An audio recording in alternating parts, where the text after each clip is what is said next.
Yankees fan, tonight is your night as the Yankees continue their domination over the Mets in the Subway Series. The Yankees take game one. 5-1 is the final. This is the Fires One Sports Report. I'm Dyrol Joyner. Hello, everybody. I'm Dyrol Joyner. The Spurs welcome in one of the most exciting teams in the NBA tonight. So we're about 40 minutes away from game time, and as you can see, the players are getting ready for tonight's big battle. Spurs went into Chicago needing a win about as badly as Chicago legendary bad boy Al Capone needed a good tax attorney.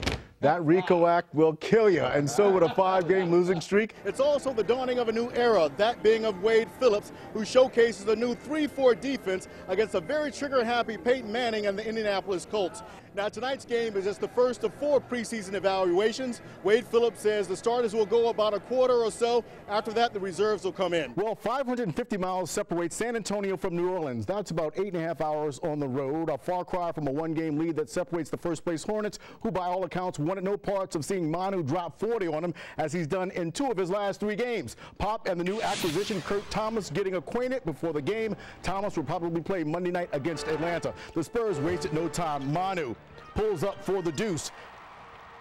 And then on the break, Manu, the dish to Duncan, 25 points, 11 boards. Spurs out to a 6-zip lead. In the last game, David West filled it up for 32. Not tonight, only 16, as the Spurs did a good job of holding him down. The old man of the crew, Robert Horry, like a fine wine, he just gets better with time. 7 points, Spurs up 21-19. We move to the third quarter. Manu went off, went ballistic. 67-57, Spurs. Manu says, "Thank you, sir. May I have another?" Spurs up by 11. Manu 4 of 8 from 3. The Hornets still hanging around, however. Hilton Armstrong comes in and cleans up the mess. The follow-up. Spurs lead cut to 5, but down the stretch, too much Manu. Here, the fast break. Manu stops and pulls up yet again. 30 points, a career-high 12 assists, and 6 rebounds. Spurs by 10. They roll at 98-89 and win their 5th straight and move into a tie for first place. After 3 unsuccessful trips to the Final Four, the UCLA Bruins come in as a favorite in some circles. The highlight of the morning practice, Kevin Love hitting a full-court set shot, and yes, the banks are open. Now, Love is so determined to snap that 3-year losing streak, he has called upon a guy who has won 10 titles at UCLA, the legendary coach, John Wooden.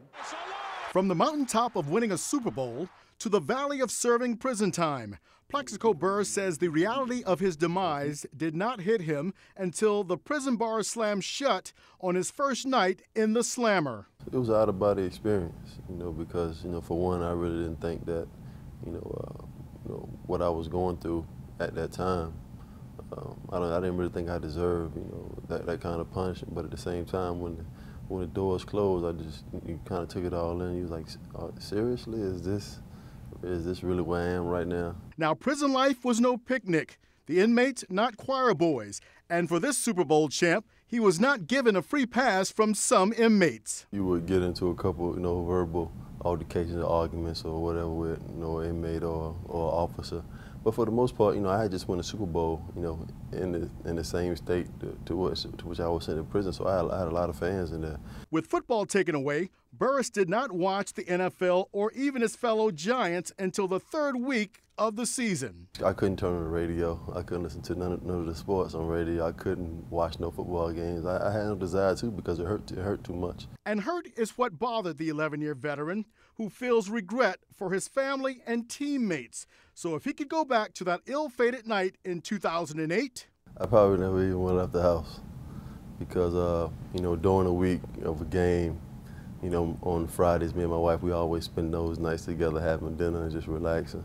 And I just made a decision. I said, I'm going to go hang out with the fellas tonight. And she was like, you never go nowhere during the week. I said, I know, I never go, but I promised the guys that I would go out, that I would go hang out with them at least, one day during the weekend. It turned out to be one of the worst days of my life. Dyrol Joyner, Pix 11 News.